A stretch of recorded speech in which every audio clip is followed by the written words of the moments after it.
the People's Democratic Party ended up not signing the peace accord organized by the National Peace Committee in Benin City ahead of the September 21st governorship election in Edo State. And I'll be joined by a lawyer, a former local government council chairman and one-time publicity secretary of the People's Democratic Party Edo State chapter, Nosa Adams, for a bit of focus on this development situation. Good day. It's good to have you with us on Newsday, as always. Good afternoon. Good day, Nigerians. All right, Nosa. So when you look at the build-up towards the Edo polls, what major cues comes to mind for the need to have or initiate peace accord here? Even if you say, okay, fine, it's not even enshrined in the Constitution, but at least it's a gesture of goodwill here. Yeah. So let's have your thoughts. Well, first and foremost, signing a peace accord or reaching an agreement to maintain peace and orderliness in the run-up to the election and thereafter is not statutory and it's not mandatory. But like you said, it's a show of goodwill and commitment to making sure that Edo is peaceful for all of us. And by extension, Nigeria is peaceful. We cannot afford to have an election that will be so crisis-ridden as to make everybody in the country apprehensive. I'm sure that was the brain behind the whole initiative, to make sure that, yes, people are committed to ensuring peace, orderliness, because once you have peace, orderliness, and people are free to exercise their franchise democratically, that is when you will now have a democratic election that will be truly free, fair, and transparently manifestation of the wish of the people of Edo State. So for me, it's a good sign that the initiative is laudable. But unfortunately, the PDP, as it were, refused to sign the accord. Like I said earlier, it's not mandatory. So it's not a statutory thing that you must sign. If they choose not to sign, well, it's their luck. But for the sake of putting the records straight, at least 16 political parties signed out of the 17. And that is fair enough. That is good. That is good.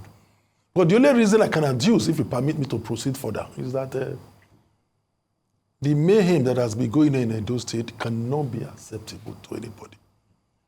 The killings, the destruction of properties that have been going on for some days now is most unfortunate. And for the governor and his party to refuse to sign, to commit themselves to ensuring peace and orderliness during the election and after the election, it shows that they are ready to still continue to carry out these attacks. And it's most unfortunate because I can't see any reasonable cause for attack against security agents that even led to the killing of an inspector of police. Just 2 weeks ago, right from up Edo North, Alko Edo local government area, 3 persons were attacked. Properties were vandalized. As we speak, not less than 4 or 5 persons from Esako. They are in the hospital. We are attacked. And in Ekmoma, the university town of Ekmoma, about 4 or 5 persons were attacked. They are all lying critically here at the hospital. And this thing is not good for our polity. And I want to advise my brother, the governor. You are the governor of Edo State. You cannot continue to sponsor mayhem. You cannot continue to sponsor attack against your people because immunity will end one day. And above all, if we want to talk of democratic principles, it is not by you forcing yourself on the people. You must not insist that it is the person you brought that must be governor at all costs. It is not possible. Okay. Election is a goodwill. If you enjoy the goodwill of the people, fine, they will give it to you without you even fighting for it. But unfortunately, what we have in Edo State today, everybody is apprehensive. There is tension everywhere. People even run away from Benin as I speak with you because the governor has directed.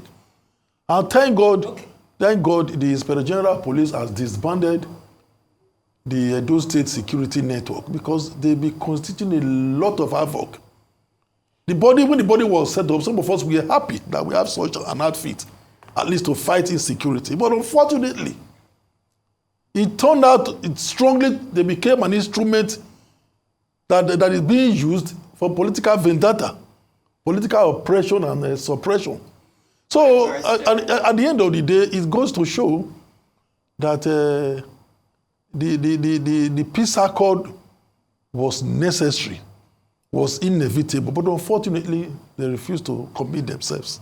Okay, you made that very clear that it's not it's not a mandatory gesture. No, it's not mandatory. And you also stated that these attacks are being orchestrated by the governor. Can you tell us, as a barrister, can you tell us about the proof you have about those? No, the governor himself said it, that if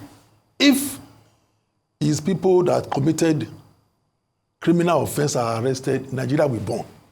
Openly, he didn't hide it.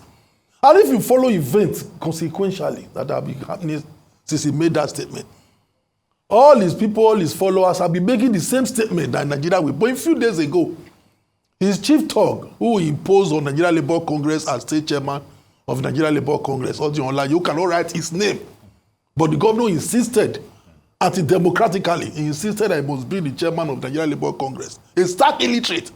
Openly picked up a microphone. The governor was standing, he was announcing to the crowd that if they don't declare a Golo government area for PDP, Nigeria, Edo State will burn. Well, Nosa, if I may come in here, Edo people, residents, if I dare say, are very intelligent people. And I guess to a large extent, they can tell right from wrong, yes, irrespective of all these challenges we're having over there at the moment. But the scenario right now is that the mere fact that the governor is the one who is in power right now, yes, and we're going through a transitional phase, shouldn't that count as a measure of being proactive more, from a peaceful point of view in terms of, ensuring that elections are peacefully one conducted? would have expected the governor to display his statesmanship. To that that has been our expectation. But unfortunately, he is not only partisan, but the Gestapo manner with which he's carrying out the attack is what is frightening. A situation where you have its men, virtually all the local government areas,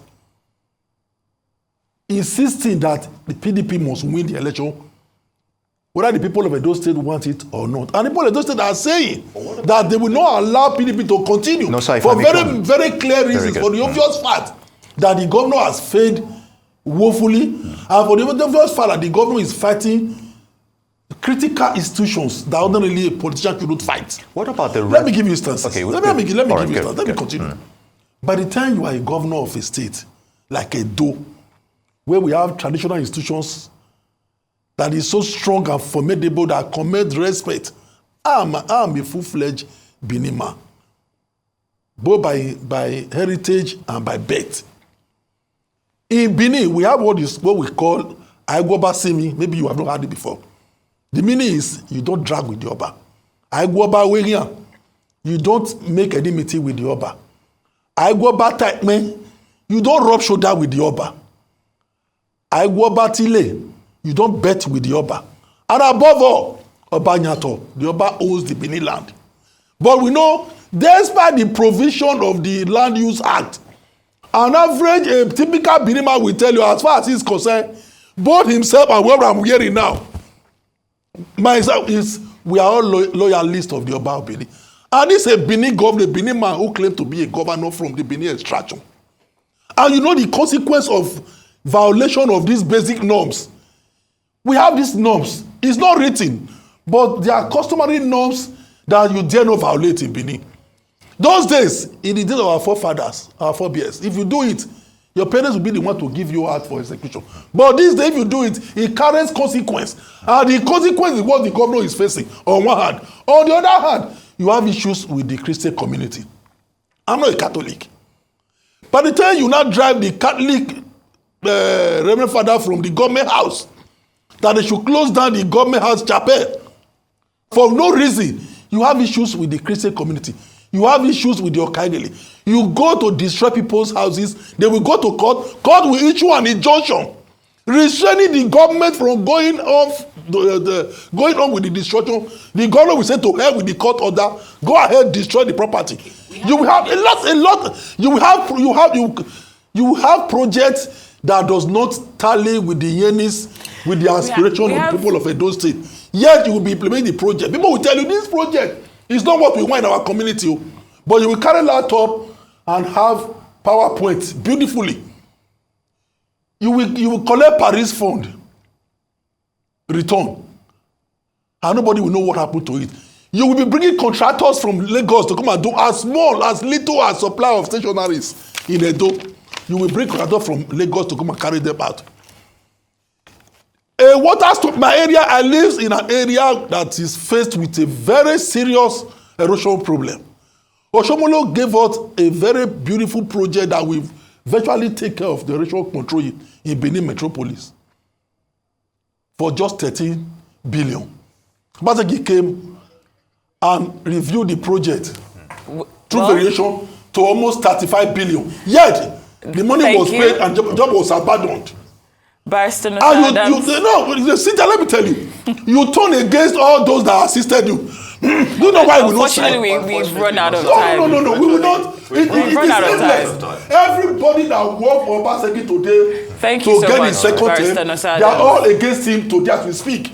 So how are they going to win? So the only way, the only escape route is to run away. No, sir, we appreciate your time. Thank you so much. Thank you very much.